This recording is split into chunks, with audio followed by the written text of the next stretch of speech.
Hi guys, welcome back to my channel. My name is Farah and today I'm going to talk about instinctual variants of Enneagram. Personally, I think that's even more important than your type, than your Enneagram type, because the variants actually present the way you function in terms of stability. That's pretty much the center of your stability. So for example, there are three instincts: self-preservation, sexual, or one-to-one, relating, however you want to call it, and social. So if your first instinct is self-preservation, like the name says, right, your focus is rather on preserving your current situation or your current physical surrounding.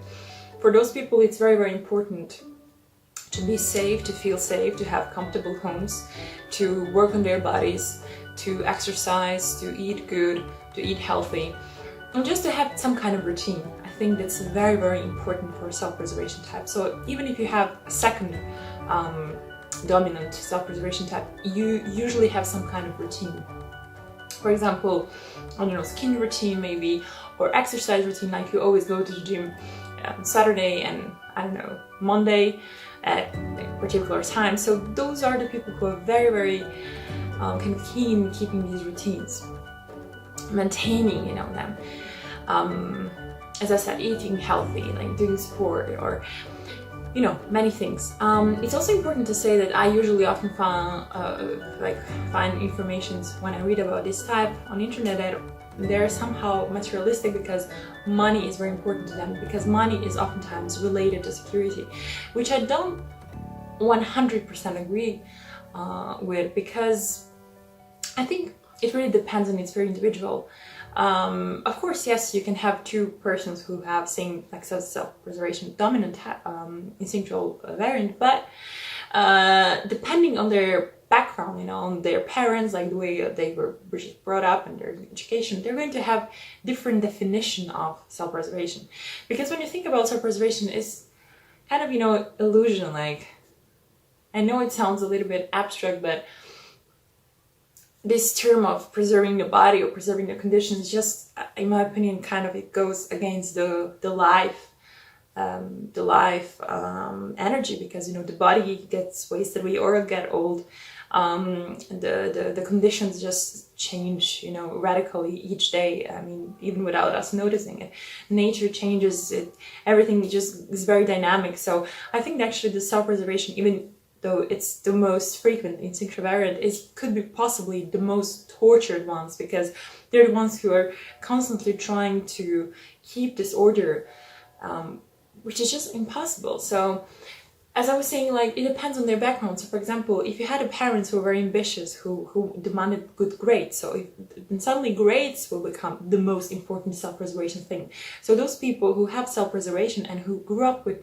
for example, those kind of parents, the grades will be very important, or just academical success. So you're not going to see those people like being very materialistic and just being obsessed with money, especially if they had actually money, growing up, if they didn't have some kind of necessities, thanks God, if they had like good economical situation, or if they still have like support from their parents. But you will see that something that's kind of self-preservation relating, that could make them panic very bad. That's another thing, like how to know what's your instinctual variant. You just see what is the most horrible, painful, terrifying thing that could happen to you. Is it maybe just losing that stability in terms of losing money, losing your home, being sick? But being sick is a little bit, that's a little bit too extreme, but of course everybody would just crash down. But, just some things with body, or losing these grades, not being accepted to university. That's like the most important, this preservation thing. Or is it maybe not having intensity in your life, not having relationships in your life, not having these romantic, intense feelings, and you're probably one-to-one? Or is it that you don't have this group identity, you don't have like friends, or you just feel kind of outcasted, and it means that you're probably social variant. So you have, I think, the best way to understand like what's your instinctual variant is that you just realize or understand what happens when you are at your lowest. Where is like your let's say, Achilles heel? Like, what's the most horrible thing that when you feel like you are breaking apart, or if you have ever felt like that? Was it maybe when they stole your bank card and you didn't have money for 2 weeks and you had to borrow it from your friends? Did you feel like completely terrified for your life? Or was maybe when you broke up with someone and then, well, yeah, breaking it up is again extreme, but or maybe when you didn't have any like partner for a long time, then you felt like your life is breaking apart, you just needed this kind of thing. Or was it maybe when you came to another city, like you moved and you didn't have any friends, and you felt like you didn't have like this group of people, or maybe somebody violated a very kind of firm social convictions. Like social types usually have a very, very good kind of understanding of what's socially correct or not, so then you were pissed off, so anyhow, these are the kind of key points. So that's like self-preservation type. And I already mentioned a little bit about sexual or relating type and social type. So social type is about the group identity. Those are the people who are usually into politics, in my opinion. Like, they're just very socially, like, aware of what's happening socially, and they usually have this a little like group of people who they're a group of friends, who are usually like their little family. That's like what I see. Like, I see this tendency to group, with social variant, whereas with SP I see this kind of habit of nesting, like to building a nest, like to building your own comfort zone. Maybe it's your room, or maybe it's something where you just feel safe, like this necessity for having something like very safe and very stable. And SX is just those are very, very intense personalities, usually people who constantly need this adrenaline, constantly need this intense emotions, and just new experiences. Those are the people who need to create. They have, I think, this creative flow. They just need to express themselves, show themselves to the world.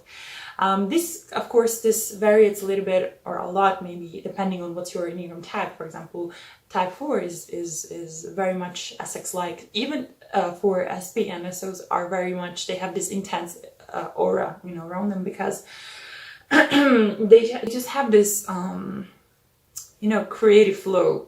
SX, creative flow, and type 4 is like this torture artist kind of type. So they have a lot of these feelings just by being 4. You kind of are already SX-like, even if you are some other variant. So yeah, I would say that it's just this urge to create or to be connected, to merge with someone. For example, if you know a friend who is suddenly in a relationship and he or she is just kind of merging with the identity of other person, probably he has some problems with S. It's a sign of unstable SX variant. So I guess then about instinctual variants, there is not much to say, except maybe to understand your stacking, your first and dominant, and also your inferior or third step instinctual variant, and to just accept it, because these kind of pathologies, if you want to call them like that, just formed so early in our childhood. Like, what's your center of stability? For SP, it's being said that those are the people who in some point didn't feel safe, who felt kind of just, maybe, was it the money, was like they had a poor upbringing, or was it just a mother who was kind of neglecting them, or was it just something that they just didn't feel safe, and they prioritized this SP so much that they kind of lost the track of other two instincts? Or was it maybe that you were just, you were maybe brought in a big family, and your family was so important for you, and you were all like functioning as a group so well that you kind of had your own little group, isolated from the rest of society. So maybe your SO just became your dominant, instinct. Or was it maybe SX, where you felt that by merging with your mother, merging with your father, you will kind of have your own sense of identity. So there are many, many theories about it, but anyhow, I think at the end I want to say that it's not really something you can change. The only thing you can do is to protect your first instinct, to really do your work. For example, if you're SP, please take care of your body, take care of your circumstances, understand what is the most important thing to you, like what brings you safety. Or if you then you have second function of sexual preservation, then you understand that you have this urge to express, then just find some kind of way to express yourself, to really get this energy out of, like, to out of you, just to have this flow, you know. I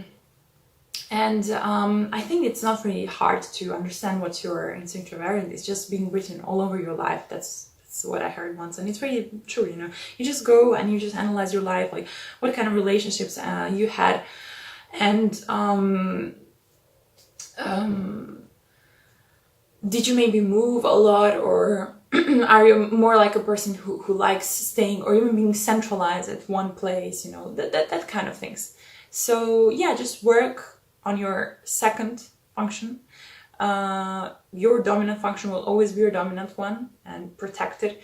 And I guess then once you really get these two main stackings, like two main variants, or just subtypes, instincts satisfied, then the third will just naturally come to right place.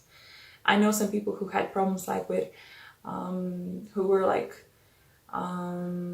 SP the last, and they had SO and SX as their dominant functions, but then they were like working on their body, you know, because they thought that that's actually what they need to do, because SP was their last. But what they actually need to do is get that SO and SX thing, like get their group, get their friends, like be with their friends, and then also get this creative thing, creative flow going. And then, you know, naturally their SP, just their third function, became just normal. Like naturally they just became more healthier, you know, and they became like overall, like they had a better psychological and mental and physical also health. So yeah, thank you for watching this video. I hope this helped you a little bit. I will link down below the Enneagram test with instinctual variant. But then again, don't really believe the test, like really do the analysis, ask your friends, like ask your parents. They're usually like more objective, and they will, just when they read the description, they will be immediately able to tell you like what kind of type, what kind of stacking you have. I think again, it's even more important than your type itself, because you know, it's just your, as I said, like your center and your life force, and it's something you really need to protect in order to be healthy in every possible way. Thank you again for watching. I wish you a nice Sunday, and I see you in my next video. Bye.